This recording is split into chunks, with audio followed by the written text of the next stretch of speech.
Welcome into the NFL opening line report the day after the Super Bowl, February 8th. We're looking at futures, maybe some regular season win totals for 2021, and a recap of last night's Super Bowl with the Tampa Bay Buccaneers winning outright as 3-point underdogs. The game staying under the closing total of 55.5. My co-host at Teddy_covers on Twitter. Teddy, happy Monday morning to you. How you feeling, buddy? I'm feeling crappy. I had the wrong side last night. I had Kansas City, and it was over early. At least it wasn't a sweat in that ball game. But, you hate to close out the NFL season and another good NFL season. I got no complaints about the campaign as a whole. But boy, I would have liked not to have a wrong side loser with the finale. And there were 100 things wrong with Kansas City yesterday. But the biggest one of all is the news that came Friday morning, I think. People were saying the quotes after the game were, oh, my God, the Chiefs looked like they were playing in week one. No, the Chiefs were dramatically affected by the fact that the coach's son got into a serious car accident and the line, and a defensive coach on the team got into an accident on Thursday night right before they were going to leave. I thought that Kansas City was supremely distracted. It reminded me very much of, let's say, the Raiders against the Bucs. When Barrett Robbins spent the night down in Tijuana before the Super Bowl. Or when Eugene Robinson for the Falcons got arrested for solicitation 2 nights. Was it the night before or 2 nights before the Super Bowl when that happened? But that's the only – a prostitute, right? Yeah. That's the only 2 times I can think of where a significant off-field issue definitely affected the team on Sunday. And that was the case for Kansas City. And I was when I saw it's really hard to go back in and say, all right, well, you make a case for this side, and then you come back into oh, by the way, this one thing happened, so now I'm making a case for the other side. You just can't do that for the clients. But I felt the accident was enormous in terms of the KC's psychological preparation. They were not ready for the game, and it showed. And Teddy, you bring up betting on the game and being on the losing side. Side-wise, I was as well, but I always put the same amount on the side or the total that I'm betting in the Super Bowl that I do on all the props. So it's just another bet for me. Is that how you handle the Super Bowl usually? No, I bet the side. Depending on, a lot of times I have a lot of props. So, yeah. In terms of, I'm not betting on one prop, but I'm betting on the side or the total for a game. My prop bets tend to be smaller than my full game and or full total wagers. That's just the way that I bet it myself. And I advise the clients to do the same. I talked about the props as being, I think I gave 7 for the clients. And of course, the last I didn't want to talk about it. I saw playoff Lenny coming is all I'm saying, and that was my last scratch. And I'm frustrated that I didn't get my clients a winner. With Fournette over everything. But I guess the answer is, and I don't remember what the question is anymore, Drew. Well, Teddy, it's okay, man. And, a couple of things I wanted to say out with the Super Bowl is, one, the game kind of got away, and I think it had a lot to do with, yes, you bring up the crash, kind of the off the field issues, but I also think Kansas City and their offensive line was a huge part of what happened, and it was the difference between the rematch at the end of November and Kansas City able to win in Raymond James, and this time around, Patrick Mahomes just didn't have a lot of time, and I thought that it really affected him. And we've seen this more so in college, Teddy, but when a quarterback is getting pressured early in the game, and then it affects him in the second, third, and fourth quarter, I don't think Mahomes had a good game at all. You could see him just backing up and it being in his mind more so than it really affecting him up the middle, although it did affect him up the middle, but he didn't play a good game at all, Teddy. No. Who from Kansas City did play a good game? Yeah, I can't think of the kicker. The kicker. Yeah. There were no mixed extra points. There were no missed field goals. Sure. He was nailing them for 40 plus, 50 plus. I thought he played well. Opening field goal, opening kickoff was not a touchback though. Was he wanting it to be though? I don't know. Okay. Fair enough. Though. When you talk about some of the prop results, we'll go through that in some of the prop results in just a minute. Because that obviously tends to be the biggest story of the game, but certainly when at the end of the game, the numbers were Mahomes was pressured 29 times. Brady was pressured 4. And the difference, the 25 pressure difference, was the biggest difference in any Super Bowl game ever. Yes. So yeah, it was unquestionably the Chiefs' offensive line versus Tampa's defensive line. All that said, KC's offensive line against Buffalo 2 weeks ago had 4 of the same 5 starters, and they were fine in that ballgame. They were not fine against Tampa. The offensive line played a terrible game, and the coaching staff made no adjustments whatsoever. There were 2 other significant issues in the contest that I thought. But that, I mean, obviously, the dominance up front was something that KC could not overcome. They also couldn't overcome Reed's meltdown before halftime, where when it's a 1-score game, there's what, less than a minute left? Yeah. And your opponent has made the choice to run on first down, essentially saying, we're going to run out the clock. Uh-huh. As a coach, under no I don't care what game it is. I don't care if it's a preseason game. I've watched coaches do this 100 times. I swear it fails every time. You got Tom Brady on that. It's not like you're dealing with a second-tier quarterback, and if they get 1 first down, it's over. You have Tom Brady on the other side, okay? And you just can't make that decision when you're getting the ball back to start the second half. Even if you're not getting the ball back to start the second half, you can't make that decision. But to do it there, when your team is clearly reeling, to try to steal an extra possession there, I thought it was egregiously bad coaching from Andy Reid. As soon as he called the first timeout, I'm sitting there going, no, because you saw what was going to happen, and it did. Mm-hmm. The other issue, besides the coaching meltdown before halftime, and that cost KC any momentum, anything they might have had going into halftime. The other thing was that the game was officiated, let's just say, very differently from the last time the Packers were on the field. When the Packers played when the Bucs played in Green Bay against the Packers, that was a game where they had 3 penalties in that game, and the refs literally let them play as physical as they wanted to play. And Tampa picked up on it right away and played extraordinarily physical and didn't get flags on it all day.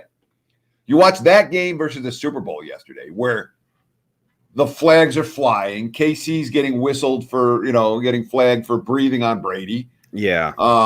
It felt a little egregious in favor of Tampa, especially, considering that no team in any game all year, regular season or playoff, had more penalty yards in the first half than the Chiefs had yesterday. Wow. That the refs had a big impact on the game. Andy Reid had a big impact on the game.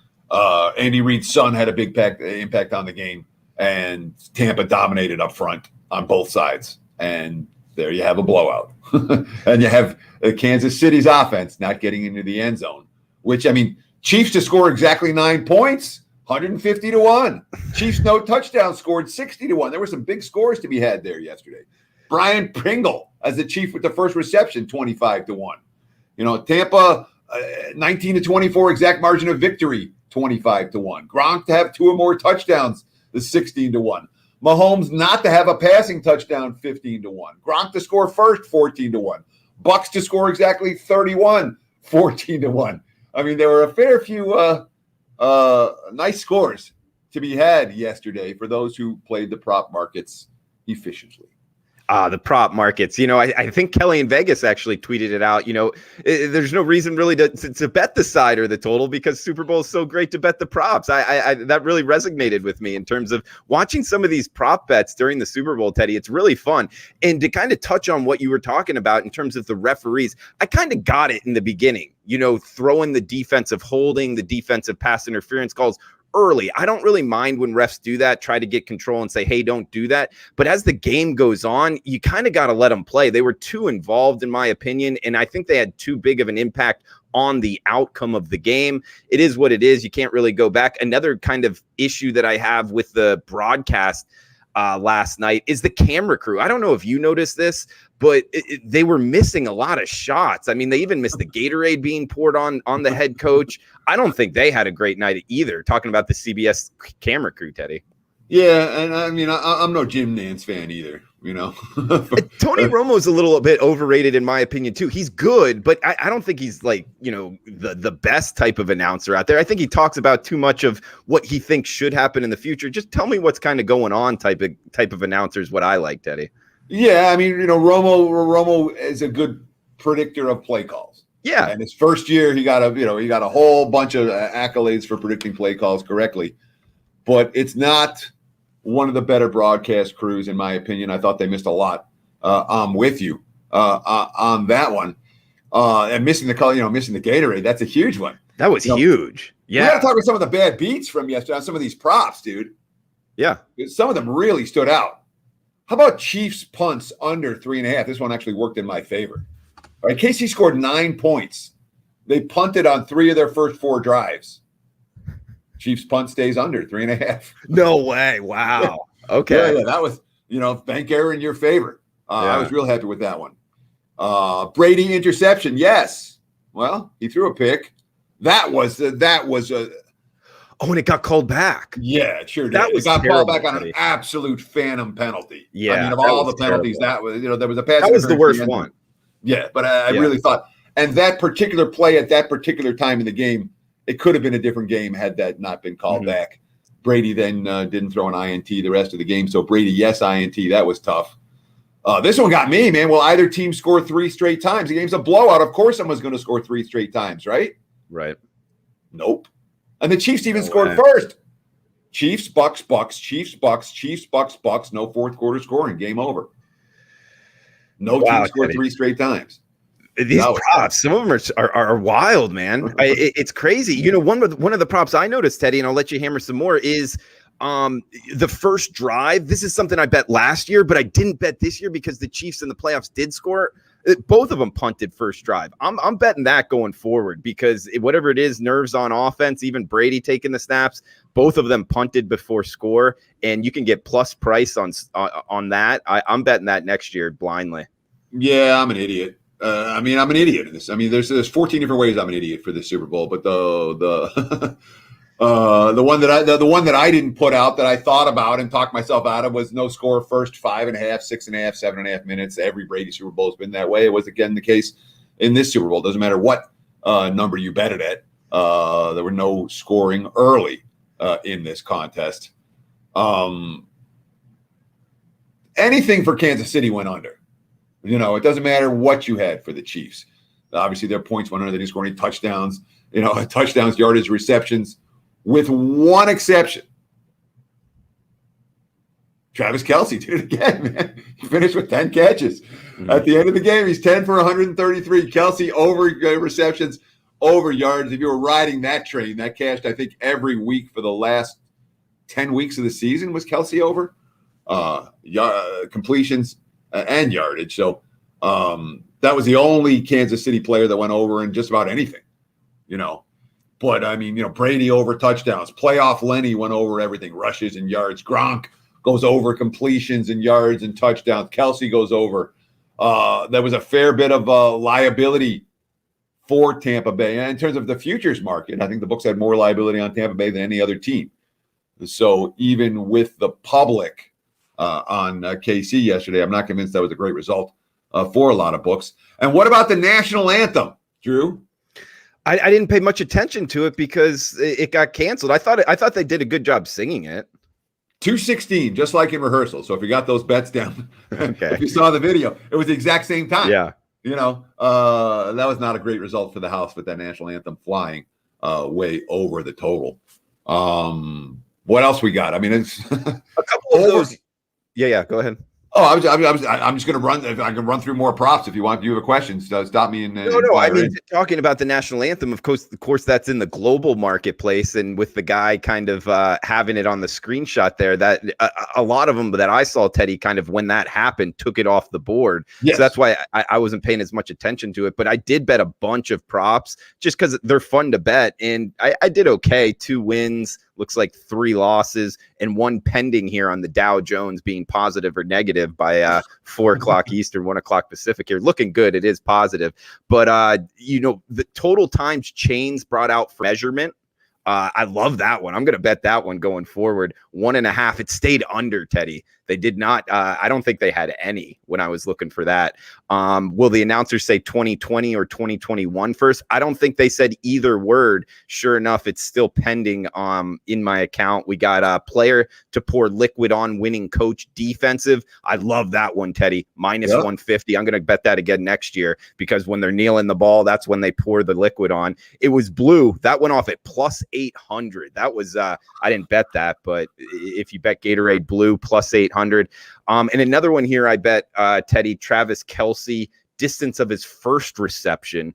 I think we went over this in the playoffs. They were going to him quick. I bet under 10.5 yards. That was money right out the gate. Just getting him the ball and quickly and keeping it under 10.5 yards. That one cashed. So Travis Kelce under 10.5 yards his first reception. But what other ones did you want to go through? And guys, we are going to go over futures here for this upcoming season in the NFL as well. Yeah. I'll spend a minute more on props, and then we'll, we can only recap so much. Yeah. And then it's time to put the 2020 season in the books and look on to 2021. So I cashed a ticket with over 7.5 different players to have a rushing attempt. And that was dicey. That was 7. And then Brady got called. There was a 1-yard rush that was a 0-yard rush. That wasn't a sack and wasn't a positive game, but it got viewed as a rush. Then we had 8. So it didn't matter that Brady kneeled down 3 times at the end to get there. But that one ended up coming through. Mahomes to throw an interception before a passing touchdown. That paid better than 3-1. Godwin is the Buck with the first reception. That paid better than 3-1. Opening kickoff, not a touchdown. Touchback. We talked about that. That was plus 200. Antonio Brown to score a TD, plus 180. Gronk, plus 175. Fournette, plus 110. Chiefs to record the first sack. That was a plus price as well, plus 110 on that one. First score of the game is a field goal as opposed to a touchdown. There was a plus price with that one, plus 145, plus 150. So there's a little recap of some of the props from yesterday, a little thought on the game itself. And obviously, the biggest issue, and this is one, what can you take from this and move forward? Any team that has a significant distraction the weekend of the game is a bet against team in the Super Bowl. And that to me is my number one takeaway. And so help me, even if I have a 5%er on the other side in this circumstance that happens in the future, I'm going to take that 5% down and make a bet on the other play. It's just too big of a stage for the off-field distractions. And KC was not the Kansas City Chiefs that we saw for the first, what did they play, 18 games of the campaign. It was a very different Chiefs team yesterday, and I think that had a lot to do with the car accident.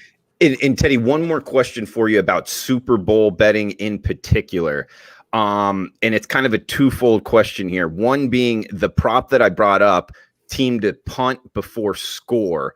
I think I'm going to bet that going forward. And also we saw some under money kind of, I guess you could call it sharp, but before kickoff, it did go from 57, 56, 55.5, even 55 flat. Do you think betting unders in the Super Bowl, whatever it is, the big time, all the eyeballs on you somehow favors defense more than offense?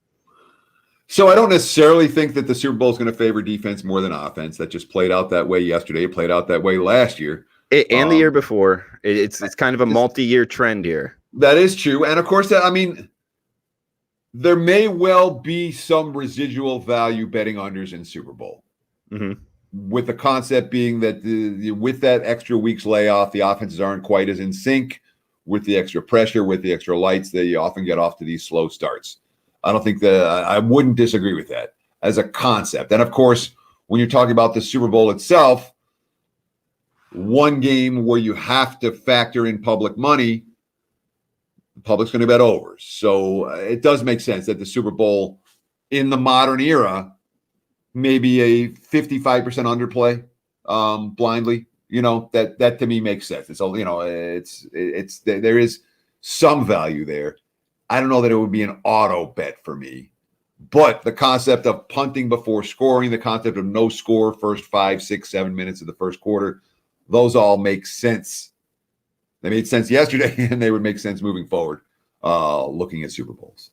All right, good stuff from Teddy Covers at Teddy_Covers on Twitter. I'm on Twitter at Drew Martin Betts. Guys, we're doing this 10 a.m. Pacific time each and every Monday going forward on the WagerTalk YouTube channel, also on Twitter as well at WagerTalk, at Teddy_Covers, at Drew Martin Betts. So we got futures looks here towards the 2021 season. Teddy, wanted to just throw out a couple housekeeping notes here, guys, in case you weren't keeping track at home. Free agency starting on March 17th. By the way, Teddy, I believe that's when the NCAA tournament starts. So that's going to be a big kind of day, big kind of week there. March 17th, free agency in the NFL. We also got the NFL draft, April 29th, with the Jacksonville Jaguars on the clock, Teddy. But first, before we hit the futures, did want to ask you about one question here in Las Vegas. The BetMGM issues. Everybody talking about it on Twitter. Some big issues here with the Sportsbook. Did you want to throw out anything in terms of what's going on there? Oh yeah, I mean it wasn't just in Vegas. So BetMGM had enormous issues last night. They weren't alone. Let me see if I can. Let me get my notes on this because it was literally basically what happened was after the game, every single person with an app, which is everyone. Yeah, and every single person that bet a game is trying to go in and check, did they win, did they lose? And all the sites crashed. I mean, it wasn't just here in Vegas. So at MGM, the system in Vegas went down 10 minutes before the game, and people couldn't bet for hours. The in-game was screwed up and was a big problem. In Pennsylvania, FanDuel, DraftKings, Barstool all went out. Same thing in Detroit. All the Michigan, all the apps went down, or many of the apps went down during and or after the game. Too much traffic. They weren't ready for that level of traffic, which baffles me. It's like you have to know what Super Bowl Sunday is going to look like. You have to be ready for it. Certainly an embarrassment, a little bit of a black eye for the industry. In terms of long-term repercussions, I don't think there'll be a whole lot. But once again, we talk always, if you have an account at one book, get two. If you have an account at two books, get three. Three books, get four. If your one book is out and you got a big bet, and here's my chance to hedge. Oh, I can't hedge. That's a really rough situation to be in when you spread your wagers around. You get the line shop and you have the advantage if there's an app or two or three that isn't working. But it was an enormous issue last night, I'm assuming. And again, from a mainstream standpoint, Drew, I haven't read anything about this. Yeah, I know. Anything anywhere. It's been zip. So like when you're searching, normally when I'm searching for info on what happened, you see what happened on Twitter, and then you go to Google News and you find out what really happened. Now it's just on Twitter. There's nothing. There's nothing on ESPN Chalk. There's nothing. It's like it didn't happen. It did happen. People went nuts in a bunch of different states. So all I have is theory, and I'm just assuming that but it makes sense. Obviously, Super Bowl Sunday, everybody who has an app is checking in, and the books have to be ready for that, and they weren't. And that's, a little bit embarrassing. Not as embarrassing as Kansas City. I'm going to talk a little honest and a little really transparent here in terms of getting real news about sports books. Do you think this could actually be something that's kind of bad in the industry in terms of the ESPNs of the world, the news outlets not wanting to disrupt their relationships with the sports books? Therefore, we're not getting the real news. Yes. Okay. I mean, make no mistake about it. Okay. The sports books are partnering with everyone they can partner with. Right. Okay. And when the sports books partner with, and sports books have money, they're advertisers. When you have an advertiser, you don't piss off your advertiser who's paying your bills. So you cannot expect to have mainstream coverage tell you the true story. It's just not the way it works. So Barstool Sports is not going to talk about that. It's not going to talk about their app going down, not going to talk about Penn National going down. And therefore, how are the sports bettors supposed to get the real news here? Well, not only is Barstool not going to talk about it, but again, Barstool is going to advertise at 600 other places, and they're not going to talk about it because their advertising dollars depend on it.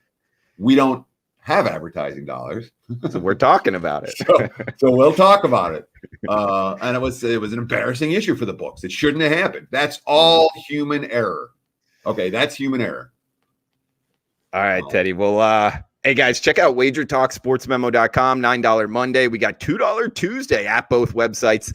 That's tomorrow. $2 Tuesday should be a play, at least at sportsmemo.com up tonight. You can get it for $2. Teddy covers season win totals, NFL since 2001, 91-41. Yes, you heard that correct. 91 wins, 41 losses in his NFL season win totals. That's 69%, going all the way back to 2001. Talking about looking at futures, looking about next season's NFL season win total. There might not be anybody better in the industry to get the information from. We're going to talk to Teddy Covers right now. Teddy, looking at the futures for next season, what are some teams you got circled here, man? What's on your thoughts for the 2021-2022 NFL season? Well, before I'm going to give specific teams, let's talk about the concept of what we're looking for. Okay. When you're talking about making a future book bet now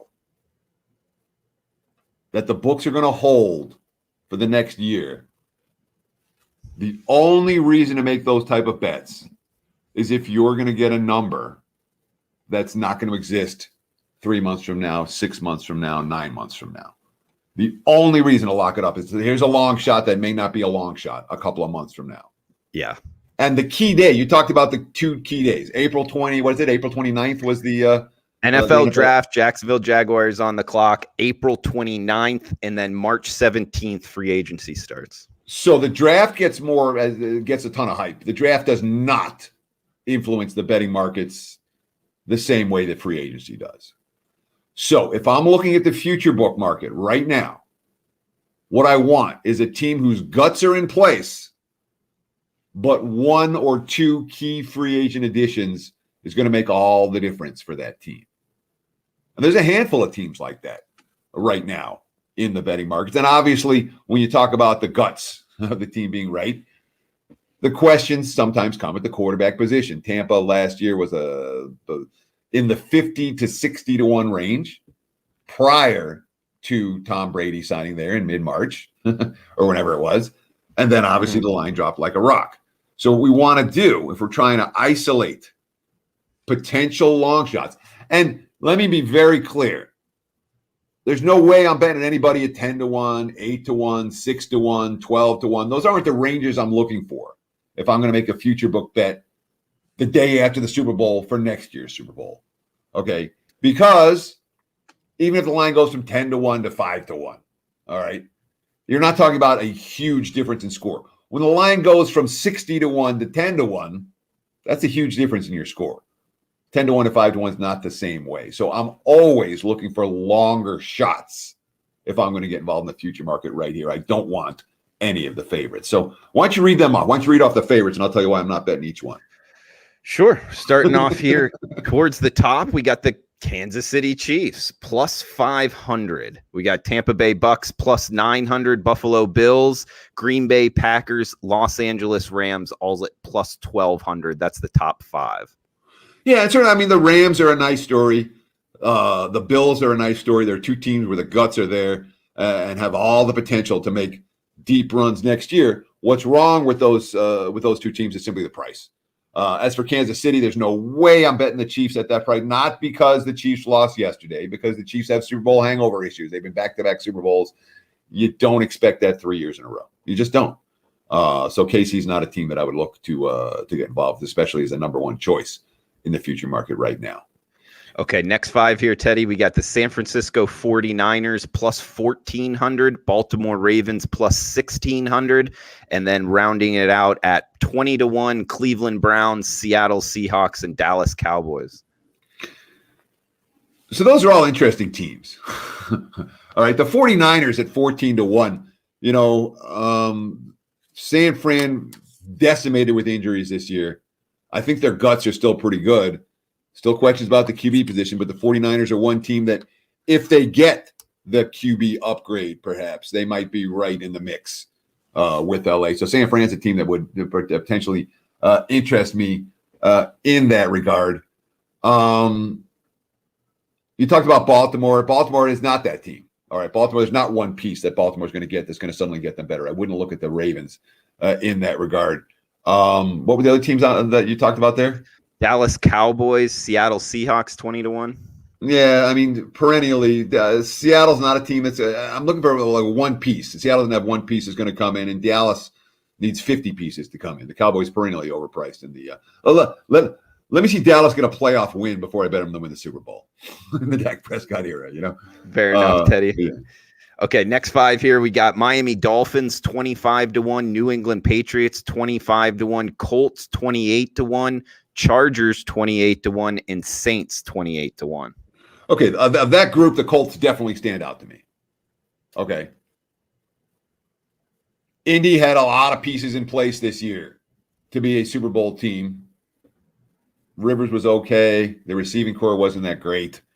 They made a lot of all-in moves. All those all-in moves haven't expired. They're really strong in the trenches. Indy's a team that has potential if they get whoever as quarterback, and obviously their team searching for a quarterback, but it's an off season where there are more available quarterbacks that you would want than your average year. I would certainly, Indy of the teams you've mentioned so far at this price range, Indy 28-1 certainly stands out. And Miami is, I wouldn't sell the Dolphins short. I really wouldn't. That team made me a lot of money last year. And the betting markets, though I have to think the price on Miami can only go up. I think if you shop around, the wise guys are not infatuated with Miami. So I wouldn't be surprised you could find a better number than the one that you put out there with Miami at 25-1. Good stuff, Teddy. We got next 5 here. Looks like Saints 28-1. We got Titans 30-1, Steelers 33-1, Arizona Cardinals. This is one I have circled here, Teddy. 40-1, as well as the Philadelphia Eagles at 40-1. So Arizona is not a team that is missing one piece that's going to make them better. It's going to make them a lock. I'm looking for teams that if they get a quarterback, they have a chance. Mm-hmm. And Philly's got a real chance. It's not like the Eagles. The Eagles had injuries this last year. Injuries wazoo. And now it's a fresh staff. I don't know who's going to play QB, though. And Hurts, I don't know if Hurts is the answer. I got mixed feelings about Philly, I guess, as one. Arizona, certainly, the Cardinals, they were a long way away from being Super Bowl caliber defensively last year. They really were. And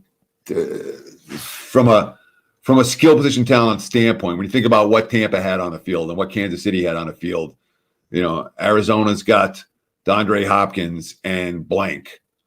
I think the Cardinals are a notch or two. I don't think they're there yet. Okay. Next set of games or teams here. Next 5: Atlanta Falcons 50-1, Carolina Panthers 50-1, Bears, Raiders, and Vikings all 50-1 here in this slate. So, what was wrong with the Bears this last year? I don't know. They just didn't. Yeah, I can't really answer that question very, very well. I'll answer it in quarterback. A quarterback play, exactly. Okay, there's quarterbacks out there this year. Okay, there's more quality quarterbacks that you can get. I don't know if they're going to make a move for Deshaun Watson, or I don't know if they're going to move for Sam Darnold, or I don't know if they're going to move for Cam Newton, or I don't know if they're going to make a move for any of these guys. But Chicago's a quarterback away from being a real contender. Minnesota might not be that far either. But the Bears are the one team that I'm like, if you're looking for a long shot, Chicago to me has a lot of the pieces that a team might need in order to go on an extended run. But again, you're asking a team that hasn't done anything to win a Super Bowl. Yeah, it's a bit much. All that said, at 50-1, maybe you find better than that with Chicago if you shop around. Obviously, we're just giving one sportsbook's price range. But if you find a big price on Chicago, there's worse bets you can make than betting the Bears to win the Super Bowl next year. There is. And any thoughts here on our Las Vegas Raiders here, Teddy? That defense is about 10 years away from being in the Super Bowl. Okay. Next lot of teams here. We got now we're going past 50-1 here, guys. So it almost gets more fun to talk about these. But we got the Texans 66-1, as well as the Giants, the football team at 66-1, Teddy. That might be one here with that defensive line. We got the Cincinnati Bengals, Denver Broncos, both 75-1. So what about the Broncos at 75-1? All right. Defensively, they're there. Yeah. Offensively, there are some question marks. Again, we're talking about long shots, all right? I don't know that Denver's live next year. I'm more interested in the Broncos maybe over their season win total. And obviously, you're getting some early leans on some of my season win totals when I'm talking about some of these futures. I like the Bears. I like the Broncos. I think both those two teams will be a lot better next year, potentially a lot better. Do I think Locke can make that leap in year 3 to go from not winning, and not being a bottom tier quarterback to being a Super Bowl winner? I don't know that he can. But at 75-1, they make the playoffs. You get you can hedge.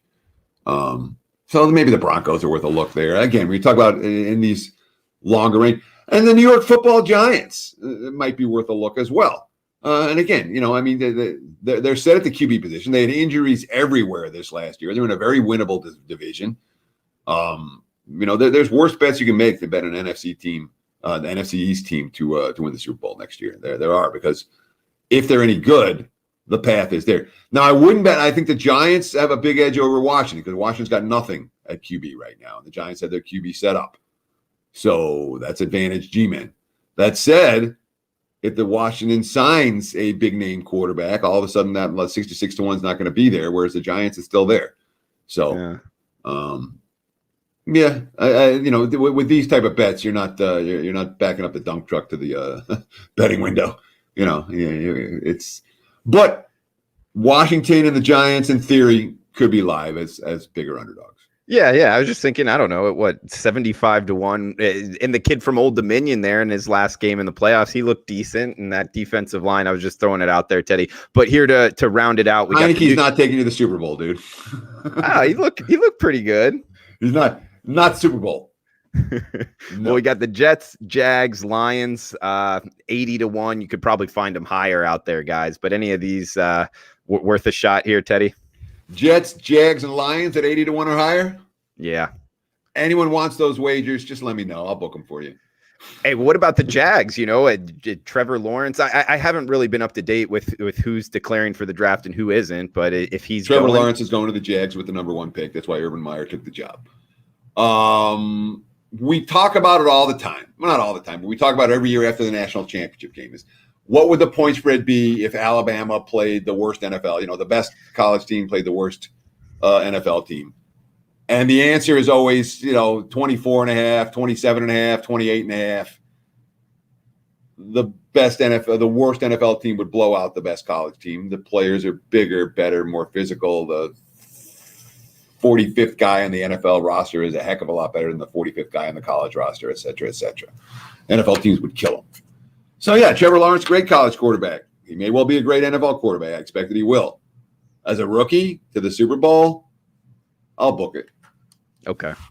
And, of course, the Jags, remember, the Jags have 400 other holes on the roster besides just the quarterback position. It's not a roster that is any position, any unit, receiving core, running back core, offensive line, defensive line, linebackers, secondary. None of those units are even playoff caliber, let alone Super Bowl caliber. So, again, with any of these, the Lions of the world, the Jaguars of the world, your Jets of the world, save your money. Teddy, good stuff, man. This is a fun NFL opening line report here the day after the Super Bowl. Guys, we're going 10 a.m. Mondays going forward here, talking some NFL. We'll also be talking college basketball and NBA here, so come back and join us. Thanks for joining us in the chat box.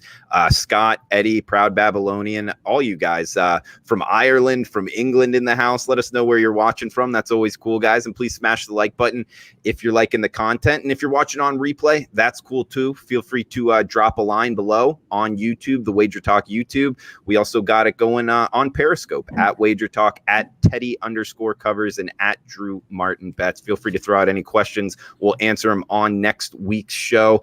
Teddy, anything else you wanted to throw out there? I do have one question for you in terms of NFL regular season win totals. I've seen the schedule, and I'm not sure how accurate this is with different websites, but it looks like all the teams' schedules are already made. It's just the dates haven't been set. Yeah. The NFL schedule is fixed. Okay, it's fixed as the day that the regular season ends. Okay. You have the 6 games in division that you're going to play. You have the 4 games versus the 1 division in conference that you're going to play. You have the 4 games versus the 1 division in the other conference you're going to play, and that gives you 14. And the other two, the extra 2 games, are based on what place you were in, and you get 2 of the other 3 teams in your conference that finish in that same place.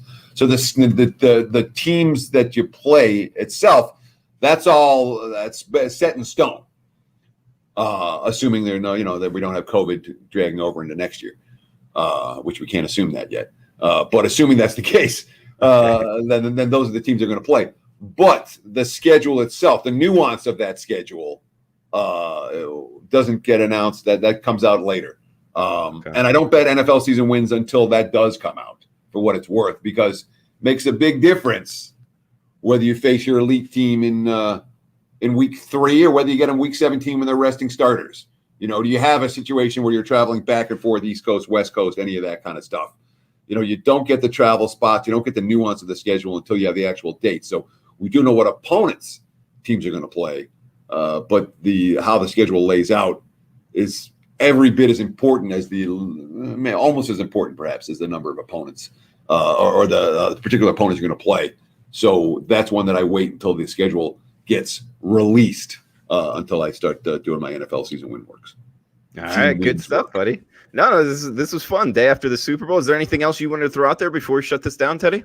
I don't know. I mean, is there any questions from the chat? I mean, look, I lost with the Chiefs yesterday. For the full season, I hit 56%. I'm never going to I was hoping I would do better, but I'm not going to complain about turning a profit for myself and my clients for the season. I'm not going to complain about the 57% track record I have over the last 6 years in the NFL. And I'm not going to complain about it delivering another winning campaign for the client. So I wish I could have done better yesterday. I didn't.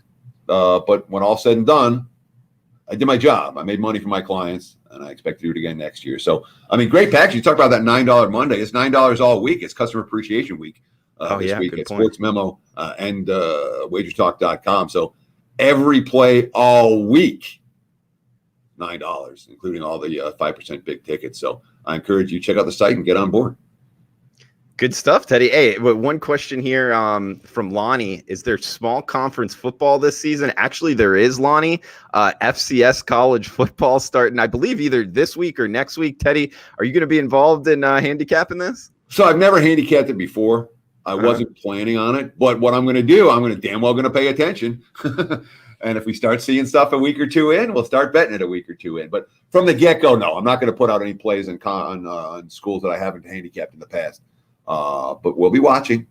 If we get the opportunity, and by we, I mean me, if I get the opportunity, if I see some positive expectation wagers, I will absolutely get involved. But I don't want to promise anything from the get-go because these aren't schools and programs that I've done a whole lot of work with in the past. Well done, Teddy Covers. Guys, we'll be back next Monday, 10 a.m. Pacific time. Come back and join us, the NFL Opening Line Report. Please smash the like button on your way out. Thanks for joining us, guys. Best of luck with your bets, and we'll talk next